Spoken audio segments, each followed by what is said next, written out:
उपराष्ट्रपतिका लागि 4 जनाको उम्मेदवारी दर्ता भएको छ। कान्तिपुर समाचारमा आज त्रिभुवन विश्वविद्यालय अन्तर्गतका क्याम्पसमा सुबिउ निर्वाचनका लागि मनोनयन सम्पन्न। राज्यका प्रमुख पदमा महिला सहभागितामा दलहरूको कन्जुस्याइ किन? किरण अधिकारीको रिपोर्ट। शनिबारको स्वास्थ्य सल्लाहमा कोठी र बिभिराले शरीरलाई कस्तो असर गर्छ? यसैगरी हामीसँग हुनेछन् पर्यटनको विकासमा निजी क्षेत्रको पहल अनि अन्तर्राष्ट्रियमा सिलिकन भ्याली ब्याङ्क अमेरिकी सङ्घीय निक्षेप बीमा संस्थानको नियन्त्रणमा र खेलकुदमा ए डिभिजन लिगको अपडेट। नमस्कार, अब मुख्य समाचार। उपराष्ट्रपतिमा 4 जनाको उम्मेदवारी, गठबन्धनमा सहमति नजुट्दा जसपा र जनमतका छुट्टा छुट्टै उम्मेदवार रामसहाय यादवको उम्मेदवारी खारेजीको माग गर्दै 2वटा उजुरी। संक्रमणकालीन न्याय सम्बन्धी विधेयकलाई लिएर सरकारवालाको प्रश्न, संसदमा दर्ता भएको प्रस्ताव पीडित मैत्री नभएको गुनासो, साझा सहमति खोज्न दलहरू अझै उदासीन। 12 वर्षसम्म अघि बढेन काठमाडौँको मेट्रो रेल परियोजना, अध्ययनमै अलमलियो सरकार। ललितपुर महानगरको 18 खर्बको नयाँ प्रस्तावले उपत्यकाका सबै नगर जोड्ने। नेपालभित्र नै खाद्यान्न र मसलाजन्य वस्तुको गुणस्तरमा प्रश्न, परीक्षणको मापदण्ड नै खुकुलो। उपभोक्ताको घर घरमा गुणस्तरहीन सामग्री पुग्दा पनि नियामक मुखदर्शक। र आइसिसी विश्व क्रिकेट लिग 2 मा भोलि नेपाल र युएई बीच प्रतिस्पर्धा। जिते 1 दिवसीय अन्तर्राष्ट्रिय मान्यताको निरन्तरता, पराजित भए शीर्ष 3 को सम्भावना सकिने।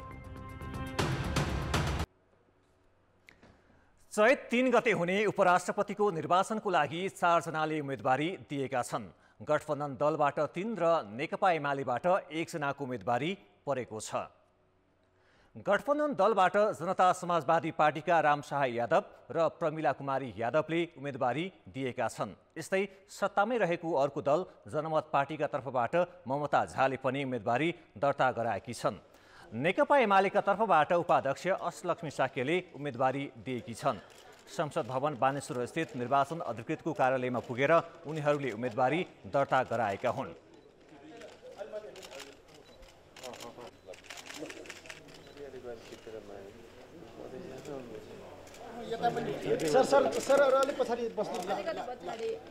अब लोकतन्त्रलाई बलियो बनाउने हो भने होइन, लोकतन्त्रलाई सुदृढ बलियो बनाउने हो भने चाहिँ सबैले सोच्नु जरुरी छ भन्छौँ। जुन संविधान छ त्यो संविधानको रक्षा गर्ने, त्यसको पालना गर्ने र राष्ट्रिय एकतालाई अझ मजबुत पार्ने मेरो भूमिका हुनेछ।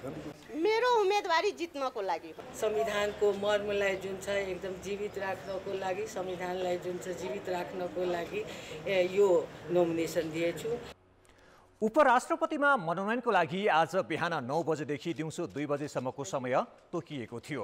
उम्मेदवारको अन्तिम नामावली भने भोलि प्रकाशन गरिने निर्वाचन अधिकृतको कार्यालयले जनाएको छ।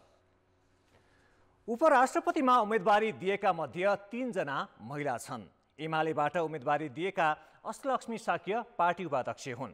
जसपाका रामसहाय प्रसाद यादव निर्वाचित सांसद हुन् भने जसपाकै अर्का उम्मेदवार प्रमिला यादव पनि राष्ट्रिय सभा सदस्य छिन्। जनमत पार्टीकी ममता झा भने केही समय अघि मात्रै पार्टी प्रवेश गरेकी हुन्।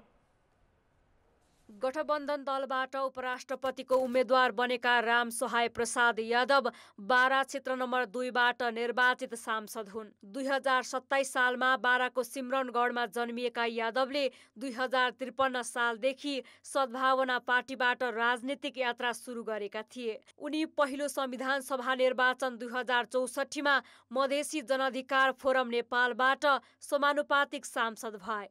त्यसपछि 2074 सालमा पनि बारा क्षेत्र नम्बर 2बाटै चुनाव जिते। अघिल्लो पटक वन तथा वातावरण मन्त्री बनेका यादव अहिले जसपाको संसदीय दलका नेता छन्। जसपाबाटै उपराष्ट्रपतिमा उम्मेदवारी दिएकी 55 वर्षीय प्रमिला यादव सुनसरीकी हुन्। 2062-63 सालको जनआन्दोलनबाट राजनीतिक यात्रा सुरु गरेकी यादव अहिले राष्ट्रिय सभा सदस्य हुन्। गठबन्धनबाटै उम्मेदवारी दिएकी जनमत पार्टीकी ममता झा सप्तरीकी जिल्ला इन्चार्ज हुन्। 2025 सालमा जन्मिएकी झाले सद्भावना पार्टीबाट राजनीतिक यात्रा सुरु गरेकी थिइन्। केही समय अघि मात्रै उनी जनमत पार्टीमा प्रवेश गरेकी हुन्। एमालेबाट उम्मेद्वार बनेकी अष्टलक्ष्मी साक्य काठमाडौँकी हुन्। 2010 सालमा जन्मिएकी उनी 2036 सालदेखि पूर्णकालीन राजनीतिमा संलग्न छिन्। 2045 सालमा अखिल नेपाल महिला सङ्घको अध्यक्ष भएकी उनी 2049 सालमा एमालेको 5औं महाधिवेशनमा केन्द्रीय सदस्य निर्वाचित भइन्। 2056 सालमा प्रतिनिधि सभामा निर्वाचित भएकी साक्य एमालेको 9औं महाधिवेशनमा केन्द्रीय उपाध्यक्ष भइन्।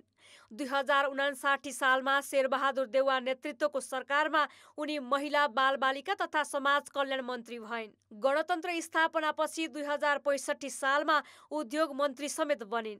2074 सालको प्रदेश सभा निर्वाचनमा काठमाडौँ क्षेत्र नम्बर 8 खबाट निर्वाचित भएकी साक्य बागमती प्रदेशको पहिलो महिला मुख्यमन्त्री बनिन्। अहिले उनी एमालेकी उपाध्यक्ष समेत हुन्। कान्तिपुर समाचारका लागि अञ्जना लामिछाने, काठमाडौँ। उपराष्ट्रपतिमा उम्मेदवारी दिएका जसपाका रामसहाय प्रसाद यादवको उम्मेदवारी विरुद्ध 2वटा उजुरी परेको छ।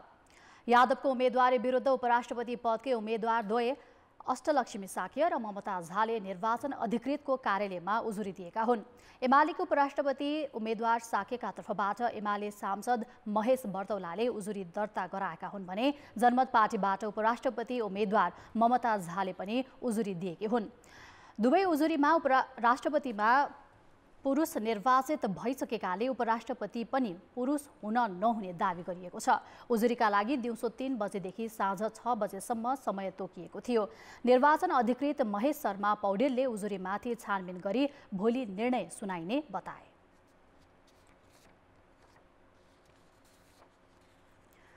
नेकपा माओवादी केन्द्रका अध्यक्ष समेत रहेका प्रधानमन्त्री पुष्पकमल दाहाल विरुद्ध सर्वोच्च अदालतमा रिट दर्ता भएसँगै पूर्व माओवादी धारका नेता एक ठाउँमा उभिएका छन्।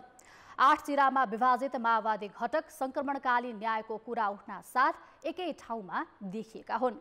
उता सरकारले पनि संक्रमणकालीन न्याय टुङ्गो लगाउन ऐन संशोधन विधेयक अघि बढाएको छ। तर यो विषय पार लगाउन आवश्यक राजनैतिक सहमति बनाउन भने कसैले ध्यान दिएको छैन। शान्ति प्रक्रिया अन्तर्गत संक्रमणकालीन न्यायको विषय झन पेचिलो बन्दै गएको छ। दलहरू सत्ता केन्द्रित दाउपेचमा लाग्दा 16 वर्षसम्म पनि यो विषयले प्राथमिकता पाएको छैन। पछिल्लो केही समय यता भने प्रधानमन्त्री पुष्पकमल दाहालले चासो देखाउँदै उपाय खोजिरहेको देखिन्छ। अघिल्लो पटक सांसद नभएका गोविन्द बन्दीलाई मन्त्री बनाउनेदेखि छुट्टिएर गएका सहकर्मीलाई एक ठाउँमा ल्याएर दबाव सिर्जना गर्न खोजेका छन्। उनले अहिले गठबन्धन दलभित्र छलफललाई सघन मात्र बनाएका छैनन्, ऐन संशोधन विधेयक समेत संसदमा दर्ता गराएका छन्। राष्ट्रिय सरोकारको विषय हो, यो सबैको साझा मुद्दा हो। त्यसकारण यसको निरूपणको निम्ति सबैले एउटा समझदारीका साथ अगाडि बढ्नु आवश्यक र सम्भव दुवै छ। त्यसैले यो संसदमा प्रस्तुत भएको छ। सबैका राय सल्लाह सुझावहरू सहित नै त्यो सरकारले विधेयक प्रस्तुत तयार गर्यो। संक्रमणकालीन न्याय टुङ्गो लगाउन सबै राजनीतिक दलदेखि पीडित पक्षका सरोकार समेत सम्बोधन गर्नुपर्छ। तर सधैँ सत्ताको दाउपेचका कारण भइरहने गठबन्धन फेरबदलले यो विषय जटिल बनिरहेको छ। आफू सत्तामा हुँदा शान्ति प्रक्रिया टुङ्गोमा पुर्याउन प्रतिबद्ध छु भन्ने एमाले अहिले सरकारकै विषय हो भन्दै पन्छिन खोजेको देखिन्छ। सरकार पक्ष अझै बेसी जिम्मेवार हुनुपर्ने कुरा त छँदैछ। हामी प्रमुख प्रतिपक्ष दलका हिसाबले यो विषयलाई यसको समग्र पक्षलाई हेक्का राखेर यसलाई सकारात्मक ढङ्गले यो विषयलाई निरूपण गर्नका निम्ति पहल कदमी हुन्छ। प्रधानमन्त्री दाहाल विरुद्ध सर्वोच्च अदालतमा रिट परेपछि गठबन्धनका दलहरू एक ठाउँमा उभिएका छन्। तर उनीहरूले पनि संक्रमणकालीन न्याय टुङ्गो लगाउने विश्वस्त आधार दिन भने सकेका छैनन्। उनीहरूको बिचमै कन्फेसनको आधारमा, वास्तविकताको आधारमा ती टुङ्गिन्छ। कतिलाई चाहिँ रिपेरेसन क्षतिपूर्ति दिएर चाहिँ टुङ्गिन्छ। कतिपय कुराहरू चाहिँ ती नै क्षतिपूर्ति र चाहिँ सजायको व्यवस्था चाहिँ आयोगबाट टुङ्गिन्छ। बाँकी अलिक सिरियस प्रकृतिका कुराहरू चाहिँ अदालतले टुङ्गाउँछ र त्यसरी चाहिँ सबैले चाहिँ न्यायको अनुभूति पाउने चाहिँ अवस्था त्यसबाट बन्छ र यसलाई अब चाहिँ ढिलो गर्नुहुन्न। सरकार यस कुरामा चाहिँ अलि सक्रिय भएर अगाडि बढेको देखिन्छ र सबै राजनीतिक दलहरू यसमा कुनै आग्रह पूर्वाग्रह राख्नु पर्दैन। द्वन्द्वका पक्षधर त्यति बेलाका दलहरू शक्तिहरू मिलेर नै यस विषयमा सहकार्य गरेरै यसलाई निष्कर्षमा पुर्याउनु पर्छ। संक्रमणकालीन न्यायको विषय कुनै एक पक्षको मात्रै सरोकार होइन। तत्कालीन द्वन्द्वबाट प्रभावितलाई न्याय दिन सरकारसँगै सबै राजनीतिक दल एक ठाउँमा उभिनुको विकल्प छैन। कान्तिपुर समाचारका लागि क्यामेरामा रूपक कोइरालाका साथ दीपक आचार्य, काठमाडौँ। सरकारले संसदमा बिहिबार दर्ता गरेको बेपत्ता पारिएका व्यक्तिको छानबिन र सत्य निरूपण तथा मेलमिलाप आयोग ऐन 2071लाई संशोधन गर्ने विधेयकमाथि सरकारवालाहरूले प्रश्न उठाएका छन्। पीडित मैत्री कानुन बनाएर संक्रमणकालीन न्यायलाई टुङ्गोमा पुर्याउनु पर्नेमा संशोधित विधेयकले पीडकलाई कारबाही भन्दा पनि माफी र पीडितलाई परिपूरणमा जोड दिएको टिप्पणी हुन थालेको छ। संसदमा दर्ता गरिएको संशोधन विधेयकमा मानवाधिकारको उल्लङ्घन र मानवाधिकारको गम्भीर उल्लङ्घन गरी घटनालाई दुई भागमा वर्गीकरण गरिएको छ। विधेयक अनुसार मानवाधिकारको उल्लङ्घन अन्तर्गत सशस्त्र द्वन्द्वका क्रममा निशस्त्र व्यक्ति वा जनसमुदाय विरुद्ध लक्षित गरी वा योजनाबद्ध रूपमा गरिएको 9 प्रकारका कार्यलाई समेटिएको छ, जसमा हत्या, यौनजन्य हिंसा, शारीरिक वा मानसिक यातना, अपहरण तथा शरीर बन्धक बनाउनेदेखि अन्तर्राष्ट्रिय मानवाधिकार वा मानवीय कानुन विपरीत गरिएका कार्यलाई राखिएको छ। यस्तै विधेयकमा मानवाधिकारको गम्भीर उल्लङ्घनका रूपमा क्रूर यातना दिई वा निर्ममतापूर्वक ज्यान मारेको, जबरजस्ती करनी, जबरजस्ती व्यक्ति बेपत्ता पार्ने कार्य, अमानवीय वा क्रूरतापूर्वक दिइएको यातना भनी छुट्याइएको छ। 2071 सालमा ल्याइएको ऐनमा यी सबैलाई 9 बुँदामा मानवाधिकारको गम्भीर उल्लङ्घनको रूपमै राखिएको थियो। ऐनमा सबै घटनालाई गम्भीर उल्लङ्घनमा राखिएकाले दफा 22 बमोजिम मेलमिलाप र दफा 26 अनुसार क्षमादानको कार्यान्वयन हुन सक्ने अवस्था थिएन। मानवाधिकारको गम्भीर उल्लङ्घनको घटनामा क्षमादान गर्न अन्तर्राष्ट्रिय मानवाधिकार सम्बन्धी कानुनले नै नदिने भएकाले पनि सरकारले ल्याएको संशोधन विधेयकले छुट्याइएको हो। व्यक्ति बेपत्ता पार्ने कुरा बलपूर्वक बेपत्ता भनिएको छ होइन। त्यसै गरेर चाहिँ अब यौन हिंसाहरूलाई पनि सामान्यमा मेलमिलाप हुन सक्ने खालको विषय बनाइदियो, क्षमादान हुन सक्ने विषय बनाइदियो, खालि एउटा बलात्कार बाहेक हो। यसरी चाहिँ गम्भीर उल्लङ्घनको परिभाषाभित्र थोरै विषयवस्तुलाई मात्रै समेटेको अवस्था छ। यसले गर्दा के हुने भयो भने अब ती विषयहरू बाहेक अरूमा त स्वतः चाहिँ मेलमिलाप र क्षमादान हुने भयो। संशोधन विधेयकमा 3 सदस्यीय एक विशेष अदालत गठन गर्ने र विशेष अदालतबाट भएको फैसला उप सर्वोच्चमा पुनरावेदन जान सक्ने व्यवस्था थपिएको छ। महान्यायाधिवक्ता कार्यालय मार्फत 1 वर्षभित्र मुद्दा चलाउने वा नचलाउने निर्णय गर्ने व्यवस्था छ। पार्टीका भनौँ नि व्यक्तिहरूलाई त्यो परेको मुद्दा खण्डमा उसले मानव त्यो मुद्दा नचला भनिदिन्छ होइन। उसको विरोधी पक्ष छ भने मुद्दा चला भन्ला है भनेपछि आयोग त त्यतिकै निष्प्रभावी भइहाल्यो। संशोधन विधेयक आएको छ, यो खासै ढङ्गले तपाईँको संक्रमणकालीन न्यायलाई प्रभावकारी ढङ्गले अगाडि बढाउने अवस्था। एउटै कुरो के छ भन्दाखेरि विशेष अदालतले गरेको निर्णय चाहिँ पुनरावेदन लाग्ने नलाग्ने भन्ने कुरोमा चाहिँ सर्वोच्चमा लाग्ने भन्ने एउटा जुन प्रावधान छ त्यो स्वागत योग्य छ। अन्यथा भनौँ नि अरू त्यसमा खासै कुनै पीडितलाई चाहिँ भनौँ तपाईँको न्याय दिने हिसाबले चाहिँ यो संशोधन लागेको छ। संशोधित विधेयकमा प्रचलित कानुन बमोजिम मुद्दा दायर गर्दा घटी सजाय हुने गरी मागदाबी लिन सक्ने व्यवस्था समेत छ। 16 वर्ष यता राजनीतिक दल, गैर सरकारी संस्था र बाह्य स्वार्थको चपेटामा धेरै पटक गिजोलिएको संक्रमणकालीन न्याय सम्बन्धी मुद्दा अदालती प्रक्रियामा अघि बढ्न थालेपछि ल्याइएको संशोधन विधेयकले हदम्यादको तगारो भने हटाउनेतर्फ ध्यान दिएको देखिँदैन। कान्तिपुर समाचारका लागि क्यामेरामा हेम प्रसाईका साथ सुबिन्द्र श्रेष्ठ, काठमाडौँ। नेपालको संविधानले राज्यका सबै निकायमा समानुपातिक समावेशी प्रतिनिधित्वको परिकल्पना गरेको छ। राज्य सञ्चालन गर्ने राजनैतिक दलहरूले पनि यसैलाई प्राथमिकता दिने प्रतिबद्धता पटक पटक दोहोर्याउँछन्, तर व्यवहारिक कार्यान्वयनमा भने उनीहरू चुकेका छन्। राज्यका प्रमुख पदमा महिलाको प्रतिनिधित्व न्यून छ। देशको सर्वोच्च पद राष्ट्रपतिदेखि प्रदेश मन्त्रीसम्मको प्रतिनिधित्व हेर्ने हो भने अधिकांशमा पुरुष छन्। कार्यपालिका, न्यायपालिका र व्यवस्थापिकाको प्रमुख पुरुष छन्। राष्ट्रपतिमा रामचन्द्र पौडेल निर्वाचित भइसकेका छन् भने उपराष्ट्रपति चैत 3 मा हुँदैछ। प्रधानमन्त्री पुष्पकमल दाहाल, कायम मुकायम प्रधान न्यायाधीशमा हरिकृष्ण कार्की, सभामुख देवराज घिमिरे र राष्ट्रिय सभाका उपाध्यक्षमा गणेश प्रसाद तिमिल सेना छन्।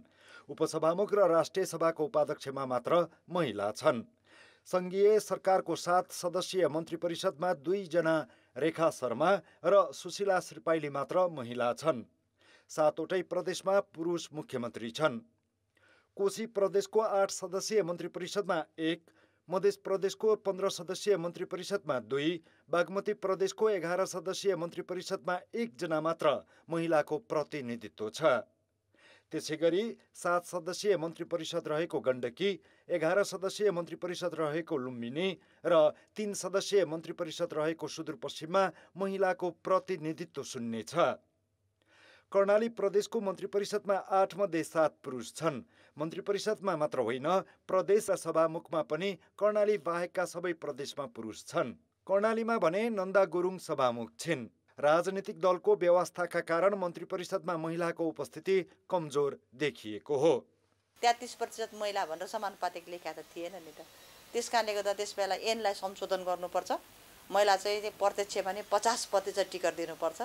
हाम्रो दाजुभाइलाई समानुपातिकमा लैजानुपर्छ। सङ्घ, प्रदेश र स्थानीय तहका जनप्रतिनिधित्वमा 1/3 महिला अनिवार्य गरिएको छ। ती बाहेक अन्य ठाउँमा उनीहरूको उपस्थिति कमजोर छ। महिलालाई एउटा चाहिँ दया मायाको रूपमा हेरिने र भोलि कठोर निर्णयहरू गर्दाखेरि गर्न सक्ने हो कि नसक्ने हो, भोलि गाह्रो हुने कुराहरूमा चाहिँ अलिकता धकफुकाएर काम गर्ने कि नगर्ने भन्ने कुराहरू जुन हाम्रो समाजमा रहिरह्यो त्यसले हामीलाई चुनौती भएको छ। राजनीतिक नियुक्तिमा मात्र होइन, सुरक्षा निकायको नेतृत्वमा पनि महिलाको उपस्थिति छैन। नेपाली सेना, नेपाल प्रहरी, सशस्त्र प्रहरी र राष्ट्रिय अनुसन्धान विभागको नेतृत्वमा पुरुष मात्र छन्। यी निकायको नेतृत्व गर्ने अवसर त अहिलेसम्म महिलाले पाएकै छैनन्। यसले संविधानको समावेशी समानुपातिक प्रतिनिधित्वलाई गिज्याइरहेको छ। सुरुमा त हामीले नै बुझ्नु पर्यो कि मेरो हैसियत के छ भन्ने कुराहरू होइन, र लड्न सक्ने चाहिँ हामीले नै लड्नुपर्ने हो र लड्न सक्नुपर्छ जस्तो लाग्छ मलाई। राज्यका हरेक निकायमा समावेशी समानुपातिक प्रतिनिधित्व सुनिश्चित गर्ने दलीय प्रतिबद्धतालाई व्यवहारमा कार्यान्वयन नगरेसम्म सुधारको सम्भावना देखिँदैन। कान्तिपुर समाचारका लागि क्यामेरामा हेमकुमार पर्साईका साथ किरण अधिकारी, काठमाडौँ। ब्रेकपछि पुनः स्वागत छ। 14 वर्षपछि आगामी चैत 5 मा हुन लागेको स्वतन्त्र विद्यार्थी युनियनको निर्वाचनका लागि विद्यार्थी संगठनमा उत्साह देखिएको छ। त्रिभुवन विश्वविद्यालयका 62 आङ्गिक क्याम्पस मध्ये आज 50 भन्दा बढीमा मनोनयन दर्ता भएका छन्। केहीमा भने मतदाता विवादका कारण मनोनयन दर्ता कार्यक्रम नै स्थगित भएका छन्। स्वतन्त्र विद्यार्थी युनियनको चुनावमा पनि विद्यार्थी संगठनहरूले माओ पार्टीकै अनुसरण गरेर तालमेल गरेका छन्। अधिकांश क्याम्पसमा नेपाली काङ्ग्रेस निकट नेवी सङ्घ, माओवादी निकट अखिल क्रान्तिकारी र एकीकृत समाजवादी निकट अनेरासब्यू बीच गठबन्धन भएको छ। एमाले समर्थित अनेरासब्यू भने एक्लै मैदानमा छ। लामो समयपछि हुन लागेका कारण विद्यार्थी संगठनमा निर्वाचन प्रति उत्साह देखिएको छ। शनिबार 50 भन्दा बढी क्याम्पसमा मनोनयन दर्ता भएको केन्द्रीय सोबियु निर्वाचन समितिले जनाएको छ। उम्मेदवारी दर्ताको जुन प्रक्रिया छ, मनोनयन दर्ताको प्रक्रिया अत्यन्तै उत्साहजनक छ। हाम्रो 62वटा आङ्गिक क्याम्पस मध्ये 3वटा क्याम्पसमा मात्रै अवरुद्ध भएको अवस्था छ र अरू मनोनयन पत्र दाखिला भइरहेको अवस्था छ र 100औं पब्लिक क्याम्पसहरूमा पनि मनोनयन पत्र दाखिला हुने काम भएको छ र 2टा क्याम्पसमा त निर्विरोध नै लगभग भइसकेको छ। हामीले औपचारिक रूपमा घोषणा गर्न मात्रै छ, बाँकी छ। अधिकांशमा शान्तिपूर्ण रूपमा मनोनयन दर्ता भए पनि काठमाडौँको त्रिचन्द्र, कीर्तिपुर स्थित आयुर्वेद र पोखराको पृथ्वीनारायण क्याम्पसमा मतदाता विवादका कारण मनोनयन दर्ता अवरुद्ध भयो।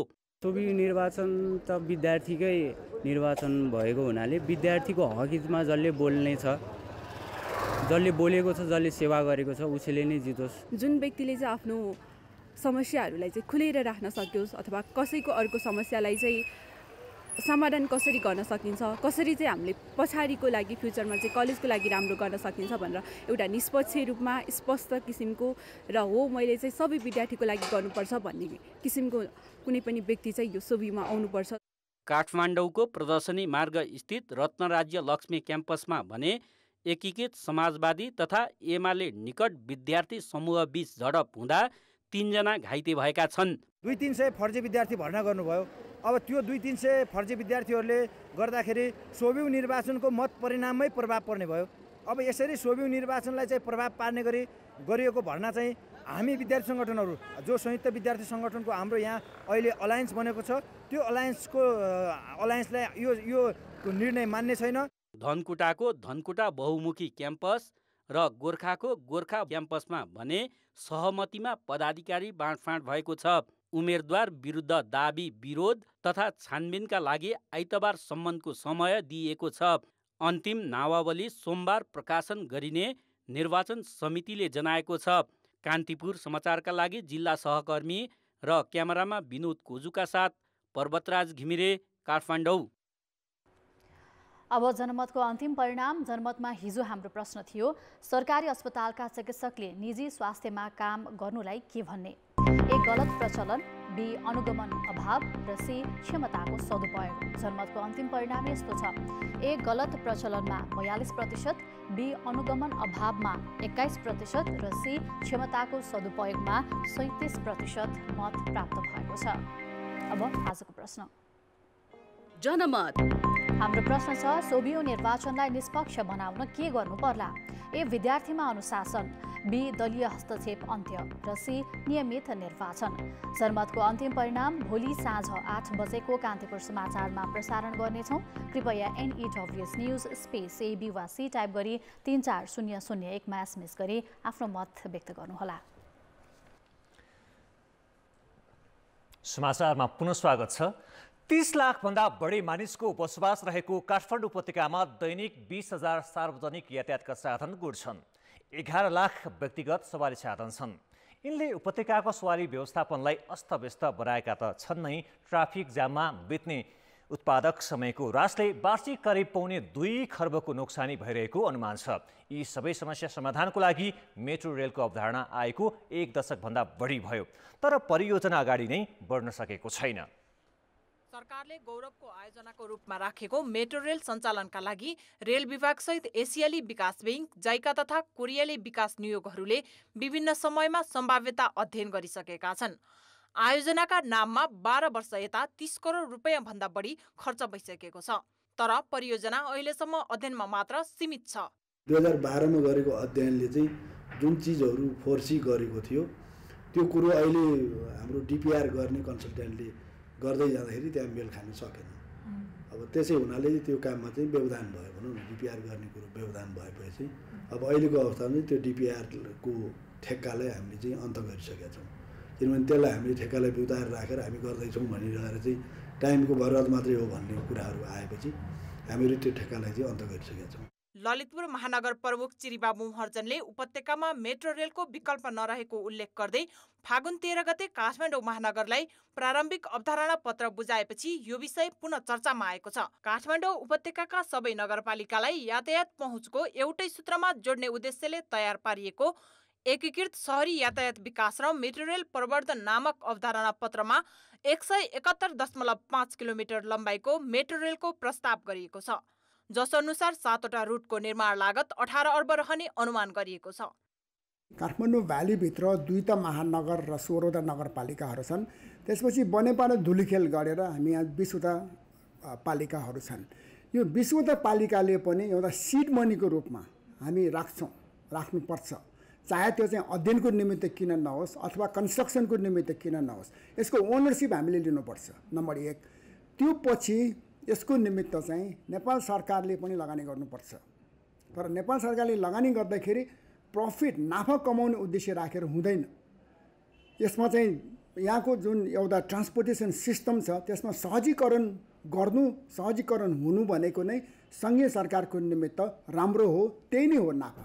मेट्रो रेल सञ्चालन भए 30% सवारी साधन प्रयोगकर्ताले प्रयोग गर्नेछन् भने आर्थिक र सामाजिक अवसर सिर्जना हुने अपेक्षा गरिएको छ। यसबाहेक सवारी साधन इन्धन र सडक विस्तारका नाममा वर्षेनी भइरहेको खर्च समेत बचत हुनेछ। परियोजनामा लगानी गर्न दात्री मुलुक तथा निकाय तत्पर रहे पनि मुलुकको अस्थिर राजनीतिका कारण यो विषय छलफलमा समेत आउन सकेको छैन। धेरै खर्च र निर्माणमा लामो समय लाग्ने भएकाले मेट्रो रेल सञ्चालन स्थानीय सरकारबाट मात्र सम्भव छैन। तर सङ्घीय सरकारले रेल सञ्चालनलाई प्राथमिकतामा राखेकै छैन। तिनजनाले चाहिँ बस्नु पर्यो कि अब काठमाडौँलाई के गर्ने, काठमाडौँलाई मृत सहर बनाउने हो भने अर्कै कुरा हो। होइन, काठमाडौँमा मान्छेको मोबिलिटी मलाई लाग्छ अबको 5 वर्ष पछाडिमा यहाँ काठमाडौँमा चाहिँ गाडी कुद्न सक्दैन स्थिति त्यस्तो भइसक्यो। यो कुरालाई उहाँहरूले सिरियसली लिएर अब यो अरू कुरा होइन, अब अरूभन्दा पनि म के भन्छु भने ठुलो लगानी चाहिन्छ होइन। अब ठुलो लगानी चाहिन्छ भनेर पनि डराउनु हुँदैन। ठुलो लगानी एकै वर्षमा चाहिने होइन के। विगत 7 दशकमा उपत्यकामा 5वटा भन्दा बढी शहरी विकास योजना र 14 भन्दा बढी यातायात सुधार आयोजना सञ्चालन भए, तर नागरिकलाई सहज महसुस हुने गरी सुधार भएन। वर्षेनी अनियन्त्रित रूपमा बढेका सवारी साधनले सडकलाई झन् साँघुरा बनाउँदै लगेका छन्। यसले सडकमा भिडभाड भनेको समयमा गन्तव्यमा नपुग्ने र दुर्घटना बढेको बढै छन्। यी समस्या समाधान गरी उपत्यकाका नागरिकको जनजीवन सहज बनाउन पनि मेट्रो रेल परियोजनालाई जतिसक्दो चाँडो मूर्त रूप दिनुपर्ने देखिन्छ। कान्तिपुर समाचारका लागि अस्मिता पराजुलीको रिपोर्ट। विश्व खाद्य कार्यक्रमले इटालीबाट ल्याएको 54,000 किलो चामल नेपालगञ्ज भन्सारले अखाद्य प्रमाणित गरेसँगै सीमामा राखिएका प्लान्ट क्वारेन्टिनकै विश्वसनीयतामाथि प्रश्न उठेको छ। आयात हुने खाद्यवस्तु र मसलाजन्य पदार्थको गुणस्तर मापनमा खुकुलो व्यवस्थाका कारण अखाद्य वस्तु समेत सजिलै भित्रिरहेका छन्। पशुपन्छी जन्य पदार्थ, खाद्यवस्तु तथा बिरुवा अनलाइन मार्फत एकद्वार प्रणालीबाट आयात निर्यात हुन्छ। त्यसका लागि पशु क्वारेन्टाइन, प्लान क्वारेन्टाइन र खाद्य आयात निर्यात गुणस्तर प्रमाणीकरण कार्यालयले सम्बन्धित कृषि तथा पशुजन्य पदार्थको स्वस्थकर प्रमाणपत्र जारी गर्ने गर्छ। सो प्रमाणपत्रका आधारमा भन्सार कार्यालयले सामान आयात निर्यातको अनुमति दिने गरेको छ। तर आयातित खाद्यान्न र मसलाजन्य वस्तुको प्लान क्वारेन्टाइन कार्यालयमा रोग किराको मात्रा मात्र हेरिन्छ। नेपाल राष्ट्रिय एकद्वार प्रणालीमा गुणस्तर मापनका लागि अन्य कार्यालयमा परीक्षण गराउने उल्लेख नहुँदा पशु तथा प्लान क्वारेन्टाइनले जारी गरेको निरोगिता प्रमाणपत्रका आधारमा प्रज्ञापन जारी हुने भन्सार कार्यालयले जनाएको छ। गुणस्तरयुक्त थियो थिएन भन्ने इस्यु चाहिँ प्लान्टको हो कि होइन भन्ने इस्यु हो। तर सिङ्गल विन्डो बन्दाखेरि प्लान्टले लाइसेन्स इस्यु गर्ने र त्यो इन्सपेक्सन एक्ट चाहिँ प्लान्टले नै गर्ने गरी सिङ्गल विन्डोमा बनिएको छ। अब अहिले हाम्रो भनाइ के हो भने ती निकायहरूबाट सबैबाट चाहिँ गर्ने हो भने सिङ्गल विन्डो मार्फतै गरिदिउँ। गएको माघ 15 गते विश्व खाद्य कार्यक्रमले इटालीबाट ल्याएको 54,000 किलो चामल अखाद्य भेटिएपछि नेपालगञ्ज भन्सारमा रोकिएको छ। चामल आयात गर्दा प्लान क्वारेन्टाइनले रोग र किरा हेरेर स्वच्छता प्रमाणपत्र जारी गरेको थियो। तर भन्सार कार्यालयले खाद्य आयात निर्यात गुणस्तर प्रमाणीकरण कार्यालयमा पठाएपछि चामल खान अयोग्य पुष्टि भएको थियो।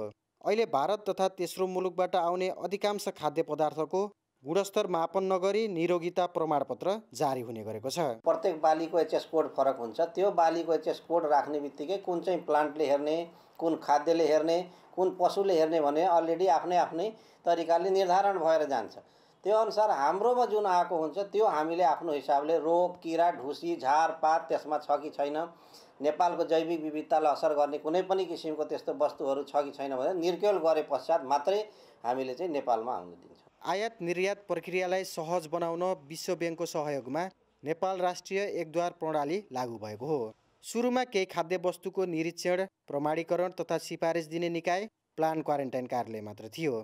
अहिले खाद्य आयात निर्यात गुणस्तर प्रमाणीकरण कार्यालयलाई समेत गुणस्तर मापनका लागि निर्देश गरे पनि कार्यान्वयन भने भएको छैन। कान्तिपुर समाचारका लागि भुवन पाण्डे, बेलियानाका, रूपन्देही। नेपाल प्रहरीका 5 नायब महानिरीक्षकलाई अतिरिक्त महानिरीक्षकमा बढुवाका लागि सिफारिस गरेपछि आगामी नेतृत्व चयनको बाटो खुलेको छ। प्रहरी महानिरीक्षक धीरज प्रताप सिंह सहितका अधिकृतले चैत 10 गते अवकाश पाउनेछन्। त्यसपछि एआइजीमा बढुवा सिफारिसमा परेका 5 जना मध्येबाटै महानिरीक्षक चयन हुनेछ। सिफारिस समितिले डिआइजीमै रहेको वरियता अनुसार एआइजीका लागि बढुवा गर्ने सिफारिस गरेको छ। डिआइजीमा पहिलो नम्बरमा रहेका बसन्त बहादुर कुँवरलाई 1 नम्बरमै एआइजी बनाउन लागि हो। सरकारले कुनै हस्तक्षेप नगरे कुँवर नै नयाँ महानिरीक्षक बन्न सक्नेछन्।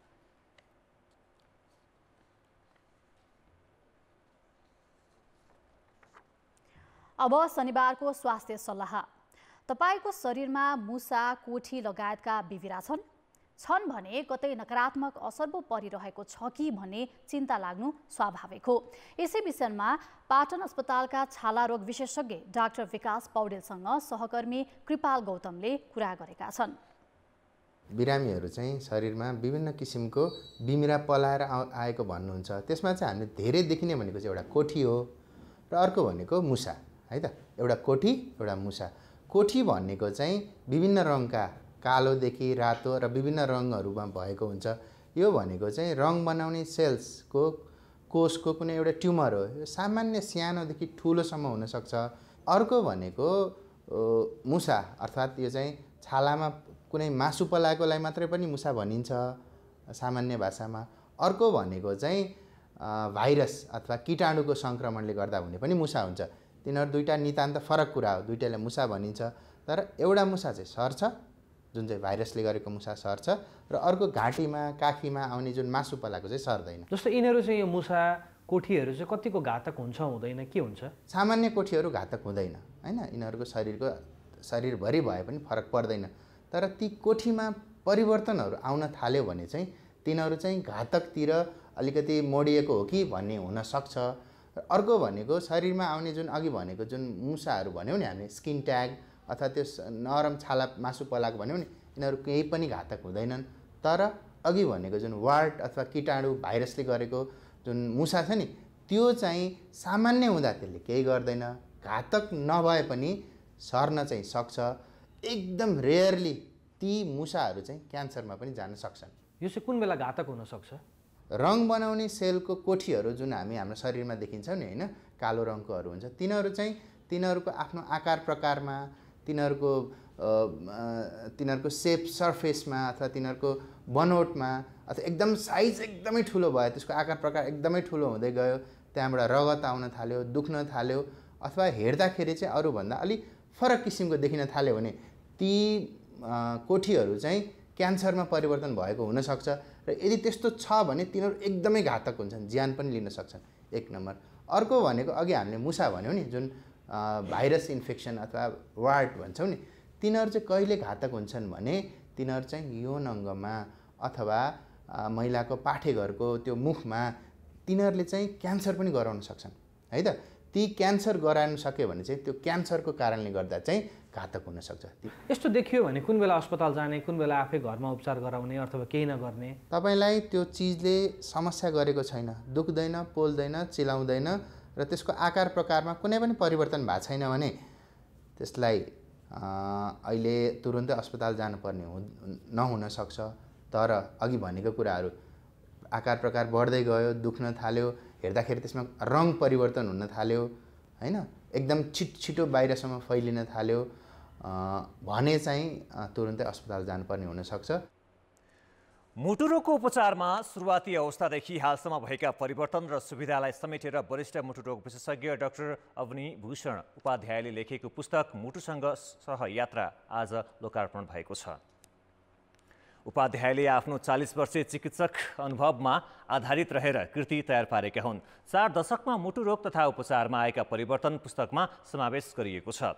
यसबीचमा चिकित्सा क्षेत्रमा देखिएका विकृति विसङ्गतिका बारेमा पनि पुस्तकमा उल्लेख गरिएको छ। मुटुसँग सहयात्रा नामको पुस्तकको आज प्राध्यापक मृगेन्द्र राज पाण्डे र सुरेश राज शर्माले लोकार्पण गरेका हुन्। पुस्तकले स्वास्थ्यसँगै नेपालको राजनैतिक तथा सामाजिक मनोविज्ञानका बारेमा पनि जानकारी दिने कार्यक्रममा सहभागी वक्ताको प्रतिक्रिया थियो।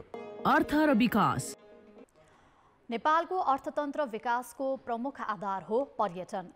सरकारले ल्याउने कार्यक्रम कागजमा मात्रै सीमित हुँदा नेपालमा पर्यटन व्यवसाय सुरु भएको 7 दशक नाघिसक्दा पनि अपेक्षित फड्को मार्न सकेको छैन। कुल गार्हस्थ उत्पादनमा 10% योगदान पुर्याउने भनिए पनि हालसम्म 3% भन्दा माथि उठ्न सकेको छैन। पर्यटक आकर्षित गर्न हङकङले 5 लाख पर्यटकलाई निशुल्क टिकट र भिसा दिने घोषणा गर्यो। हङकङ जस्तै अहिले विश्वका अन्य देशले पनि पर्यटक आकर्षित गर्न प्रचार प्रसारसँगै नयाँ कार्यक्रम घोषणा गरिरहेका छन्। तर नेपालले घोषणा भएकै कार्यक्रम पनि लागू गर्न सकेको छैन। गत साउन 8 गते 73 बुँदे पर्यटन पुनरुत्थान कार्यक्रम सार्वजनिक गर्दै भ्रमण दशक 33 मनाउने भनिएको थियो। तर वर्ष सुरु भएको 3 महिना बित्न लाग्दा समेत सचिवालय पनि बन्न सकेको छैन। अन्तर्राष्ट्रिय पर्यटकहरूलाई नेपाल आउँदाखेरि 1 महिनाको चाहिँ भिसा शुल्क नलिने, फ्री भिसा दिने भन्ने कुराहरू आयो। तर कार्यविधि नबनेर त्यो त्यत्तिकै तुइयो होइन। अहिले पनि त्यस्तै भयो होला। अब किन अब 2023 2032 भने 23 को त 3 महिना सुरु भइरहेछ। अब के गर्ने हो त? सन् 2023 का सुरुवाती 2 महिनामा 1,28,000 पर्यटक नेपाल भित्रिएका छन्। यो वर्ष नेपालको पर्यटन क्षेत्रका लागि सुखद रहने सङ्केत देखिए पनि सरकारले न प्रचार प्रसार गर्न सकेको छ न त भौतिक पूर्वाधार नै निर्माण गर्न सकेको छ। भ्रमण दशक मात्र होइन, आर्थिक वर्ष 2076-77मा देश दर्शन अभियान भन्दै घोषणा भएको सरकारी कर्मचारीलाई 10 दिने भ्रमण काज बिदा दिने अभियान पनि कार्यविधि नबन्दै सकिएको थियो। एउटा सरकार वा मन्त्रीले ल्याउने योजनालाई अर्को सरकार र मन्त्रीले निरन्तरता नदिँदा योजना नै अलपत्र पर्ने गरेको छ। अब उहाँको पालामा एउटा तयारी गरेर चाहिँ एउटा डकुमेन्टेड गरेर गरिसकेपछि अब उहाँ नरहँदै गर्दा अर्को आए पनि त काम त हुनु पर्यो नि त। त्यो त कन्टिन्यू हुनु पर्यो नि त। तपाईँको त विदेशीलाई उहाँले हातलाई घिचार्यो भने त होइन। किनभने त एउटा सिस्टम एउटा क्रिएट गरिदिने हो। भएका चाहिँ तपाईँको चाहिँ आम ब्युरोक्राट्सदेखि लिएर हरेक कुराहरू चाहिँ तपाईँको चाहिँ प्राइभेट सेक्टर सबै लागेर गरिने कुरा हो नि त। तर त्यो कुराको चाहिँ हिजोका दिनदेखि नि, आज मात्रै भन्न खोजिनु मैले, हिजोदेखि नि त्यो परिपाटी चलेन। वायु सेवा कम्पनी बाहेक होटल, ट्रेकिङ, यातायात लगायतका क्षेत्रमा मात्रै अहिले 20 खर्ब हाराहारी लगानी भएको छ। पर्यटन यातायातको क्षेत्रमा मात्रै 1 खर्ब 25 अर्ब भन्दा बढी लगानी छ। अहिले पनि पर्यटकीय क्षेत्रमा धेरै ठाउँमा राज्यले चाहिँ करमा समावेश गरेको छैन, करको अधीनमा ल्याउन सकेको छैन। धेरै निजी सवारीहरू चाहिँ निजी प्रयोजनको रूपमा चाहिँ यो अहिले सञ्चालित छन्। निजी क्षेत्रले अहिले नै वार्षिक 25 लाख पर्यटकलाई सेवा दिन सक्ने पूर्वाधार तयार रहेको बताएको छ। तर सरकारले भने त्यो अनुसारको प्रचार प्रसार गर्न सकेको छैन, जसले यस क्षेत्रमा भएको खर्बौं लगानीले समयमै प्रतिफल दिनेमा शङ्का छ। कान्तिपुर समाचारका लागि क्यामेरामा सञ्जय लुटेलका साथ भरत रावल, काठमाडौँ। अब जनताको आवाज हामीले आज 7 प्रदेशमा सोधेका छौँ। पर्यटन प्रवर्धनको लागि कसले के गर्नु पर्ला? जनताको आवाज। घुम्न लायक हेर्न लायक ठाउँहरूलाई प्रचार प्रसार गर्नु पर्यो। धेरैभन्दा धेरै फ्लाइट कनेक्सन र डेस्टिनेसनसँग नेपाल जोडिनु पर्यो। केन्द्रीय सरकारले अलि बढी ध्यान दिएर सहज मुभमेन्ट हुने वातावरण बनाए हुन्थ्यो। टोइलेटहरूको बाथरुमको खासै व्यवस्था छैन नि त, त्यो अर्को समस्या हुन जान्छ। त्यो पनि भइदियो भने अझ राम्रो हुने थियो। पर्यटन व्यवसाय फस्टाउनलाई भनेर सिमेन्ट लगाएर त्यो हाम्रो सम्पदालाई कुरूप बनाइरहेको चाहिँ यसलाई चाहिँ हटाउनु पर्ने हुन्छ। 4 महिना जुन हामी देखिरहेको छौँ जनकपुरमा, यसलाई चाहिँ अलिक साफ गरेर पर्यटकीय क्षेत्रहरूलाई प्रचार प्रसार गर्दै अगाडि बढ्नुपर्ने जस्तो देखिन्छ। बाटो हुनु पर्यो, अनि सुरक्षा हुनु पर्यो, घुम्नको लागि ठाउँहरू सरसफाइ हुनु पर्यो। मठ मन्दिर जुन छ त्यो जग्गाहरू अहिले भूमाफियाहरूले कब्जा गरिरहेछ, त्यसप्रति ध्यान दिनु पर्यो। होटलहरूको राम्रो सुविधा भइदिनु पर्यो। गाउँपालिकाले बाटोदेखि टोलेर बस्ने खानेको व्यवस्था, पदमार्गहरूको चाहिँ विस्तारको लागि त्यहाँ होर्डिङ बोर्डहरू राख्ने, जोखिम रहित पैदल मार्ग निर्माण गर्न आवश्यक छ। मठ मन्दिरहरूलाई अब अरू ठाउँको चाहिँ व्यवस्थापन गर्ने, पर्यटकहरूलाई राम्रो व्यवहार गर्नुपर्छ। घुम्ने ठाउँहरू चाहिँ अलि राम्रो हुनु पर्यो। नीति नियमहरू तर्जुमा गरेर कार्यान्वयन गरेको खण्डमा पर्यटकहरू आकर्षित हुन्छन्। पर्यटकीय क्षेत्रहरूको संरक्षण गर्नु पर्यो। स्थानीय सरकार, प्रदेश सरकार, सङ्घको सरकारले भएको अब नभएको ठाउँलाई चाहिँ अब बनाउन पर्छ होइन, घुम्ने ठाउँहरू।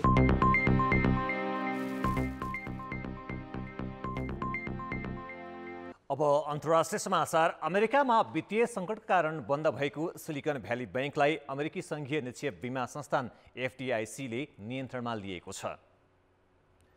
क्यालिफोर्नियाको नियामक निकायले बैंक बन्द गराएर निक्षेप नियन्त्रणमा लिएको हो। यो घटनालाई सन् 2008 सङ्कटपछिकै सबैभन्दा ठुलो अमेरिकी बैंकिङ विफलता मानिएको छ।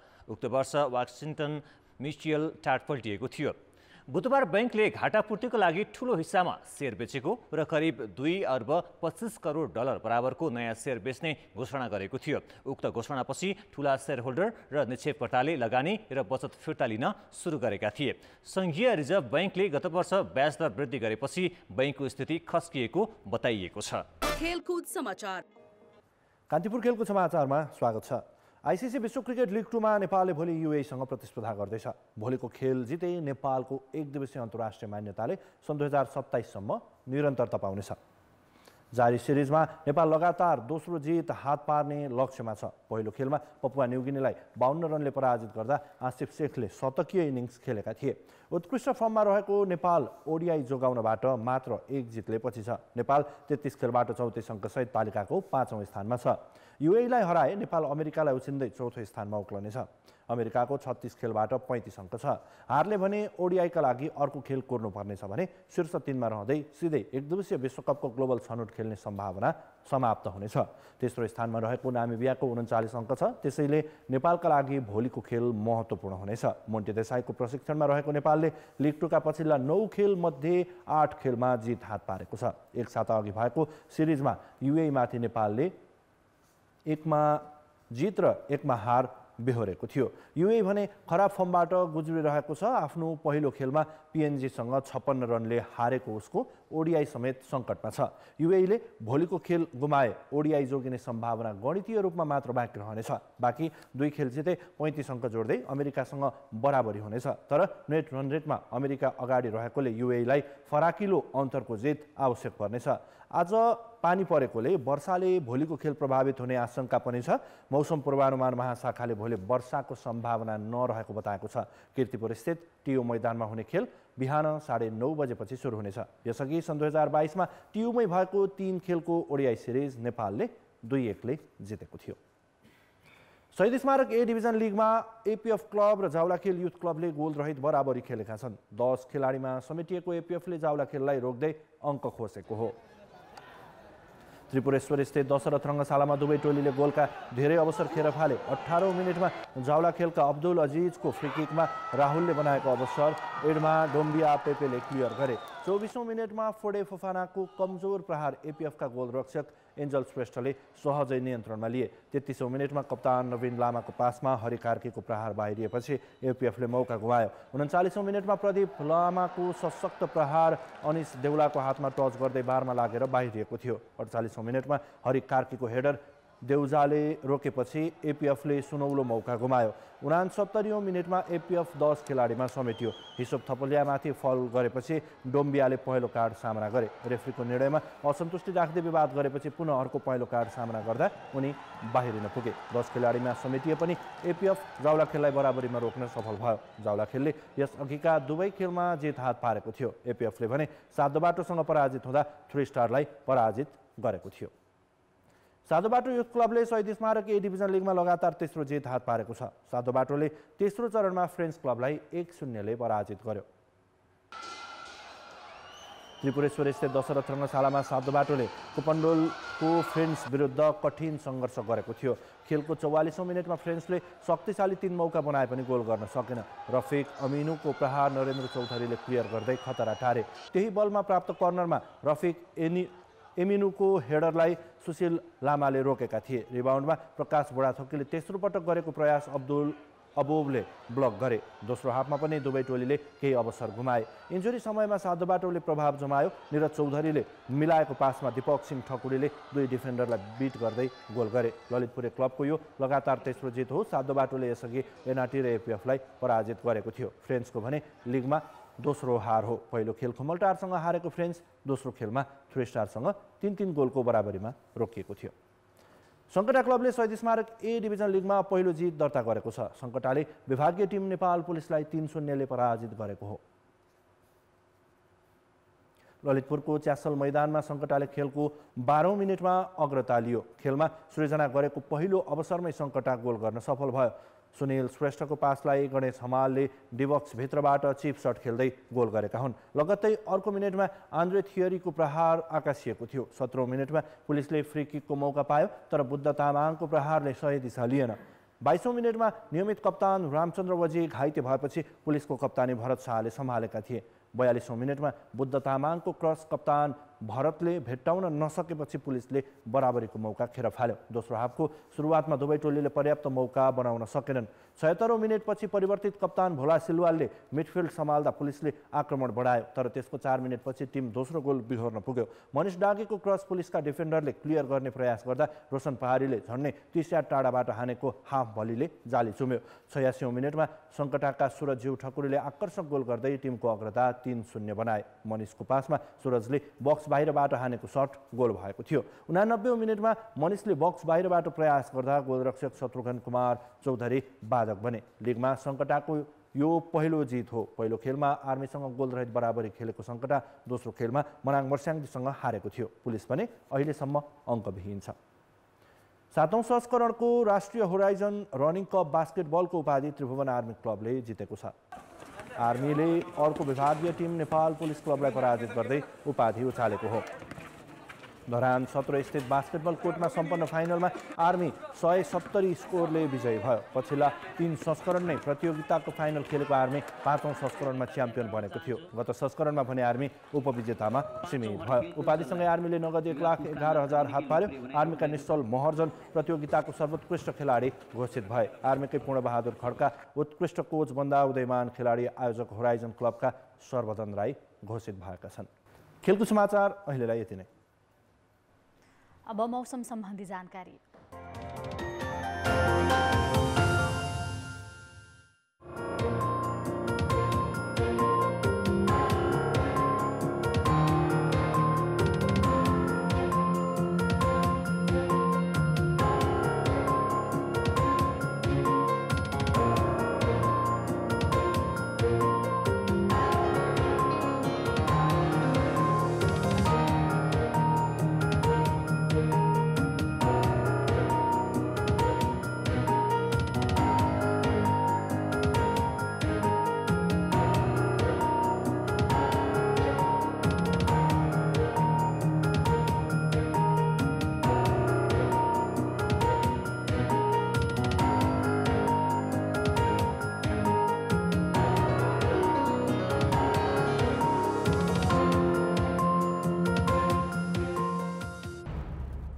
कान्तिपुर समाचार अहिलेलाई सकियो। कान्तिपुर टेलिभिजन हेर्दै गर्नुहोला।